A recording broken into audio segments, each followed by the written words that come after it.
আসসালামু আলাইকুম, সবাই কেমন আছেন?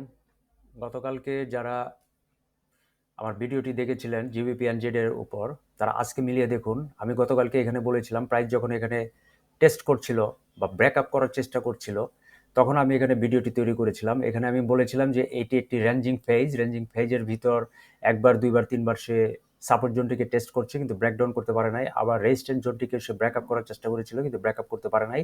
আমি যখন অ্যানালাইসিস করছিলাম তখন কিন্তু এখানে ব্রেকআপ হওয়ার একটা খুব চেষ্টা করেছিল, বাট এখানে ব্রেকআপ সে করতে পারে না। ক্যান্ডেলটি পরবর্তীতে এই রেঞ্জিংয়ের ভিতরেই সে টেস্ট করেছে, রিজেক্ট করেছে।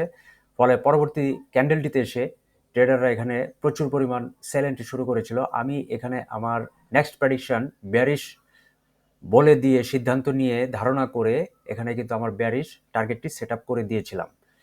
যারা দেখেছেন তারা এখন এই মুহূর্তে মিলিয়ে নিন, মার্কেট কিন্তু সেই দিকেই যাচ্ছে। আজকে এই মুহূর্তে চলুন দেখি কোন কারেন্সি পেয়ারে ট্রেড করা যায়।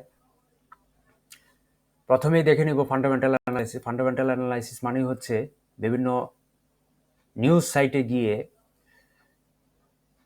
বিভিন্ন কারেন্সি পেয়ারের উপর কী ধরনের নিউজ ইম্প্যাক্ট আসছে, কখন কয়টায় কোন কোন সেশনে, সেগুলো এক নজর দেখে নিয়ে তারপর টেকনিক্যাল অ্যানালাইসিসের সাথে মিলিয়ে ট্রেড করার সিদ্ধান্ত নেওয়া,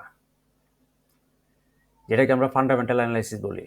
আজকে বুধবার জুনের 15 তারিখ সন্ধ্যা 6:30টায়, এই যে 6:30 ইউএস ডলার উপর কোর রিটেল সেলস এটা আসতেছে।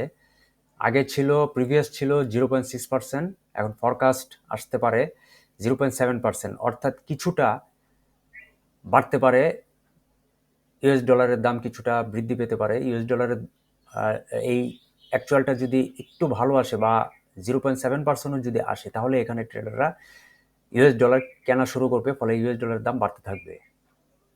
পাশাপাশি আছে রিটেল সেলস এখানে 0.9%, সেটা কমে গিয়ে 0.1% হওয়ার সম্ভাবনা আছে, ফরকাস্ট তাই বলছে। কিন্তু অ্যাকচুয়াল যদি একটু ভালো আসে তাহলে ডেফিনেটলি এখানে ইউএস ডলার দাম বেড়ে যাবে এবং ট্রেডাররা এখানে কেনা শুরু করবে। এটা কিন্তু তাদের একটা জরিপ, তাদের একটা সার্ভে যে ইউএস ডলারের দাম বাড়তে পারে বা কমতে পারে। তো দুইটা নিউজ আছে সন্ধ্যা 6:30টায়। এটা যারা সবসময় আমরা ফরেক্স মার্কেটে ট্রেড করি তাদেরকে এটা বারবার দেখতে হবে যে আজকে কোন কোন কারেন্সি পেয়ারের উপর কখন কোন সেশনে কী কী নিউজ আছে সেটা দেখে তারপর টেকনিক্যাল অ্যানালাইসিসে যেতে হবে।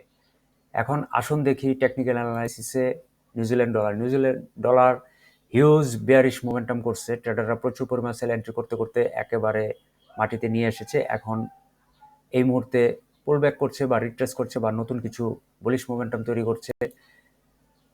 অসি ডলার একটা সেম, এখানে হিউজ বেয়ারিশ মোমেন্টাম হয়েছে, লোয়ার হাই করতে করতে এই মুহূর্তে আবার সে বুলিশ মোমেন্টাম করছে।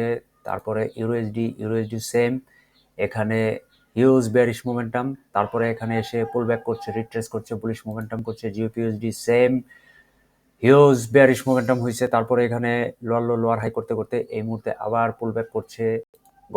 গোল্ডও তো আপনারা দেখেছেন এর আগের ভিডিওতে, হিউজ এখানে বেয়ারিশ মোমেন্টাম, তারপর কিছুটা পুল ব্যাক করছে এই মুহূর্তে। তারপর জিব্যাঞ্জিট তো দেখছেন। আবার ইউএসডি ক্যাড হিউজ পরিমাণে এখানে বুলিশ মোমেন্টাম হয়েছে, হিউজ একেবারে আসমানে চলে আসছে। আর ইউএসডিজেপিওয়াই এখানে প্রচুর পরিমাণ বুলিশ মোমেন্টাম হয়েছে। গতকালকে ভাবছিলাম যে এখানে বেয়ারিশ মোমেন্টাম শুরু করবে কিনা, কিন্তু এখন পর্যন্ত এখানে বেয়ারিশ মোমেন্টামের কোনো সাইন বা স্ট্রাকচার এখনো পাই নাই। এখনো সে হায়ার হাই করতে করতে, বুলিশ মোমেন্টাম করতে করতে একেবারে আসমানের উপরে চলে যাওয়ার চেষ্টা করছে। তো এখানে একটা ট্রেড নিতে পারি। এখানে একটা ট্রেড করা যেতে পারে। এখানে একটু টার্গেট আমি একটা সেট আপ করে দিয়ে রাখি, যেখানে বুলিশ মোমেন্টাম হতে পারে। যেহেতু এখানে একটি সাপোর্ট জোন আছে এবং এই সাপোর্ট জোনটিকে যেহেতু সে ব্রেক আপ করতে পারে না, তাহলে এখানে একটি বুলিশ মোমেন্টাম হতেও পারে। আমার নেক্সট প্রেডিকশন, এখানে বুলিশ মোমেন্টাম সেট আপ করে দিয়ে রাখলাম। আপনারা দেখে নেবেন পরবর্তী মুভমেন্ট মার্কেটে কী ধরনের হয়। লাইভ মার্কেটে আমি আমার অ্যানালাইসিস শেয়ার করলাম। ধন্যবাদ সবাইকে।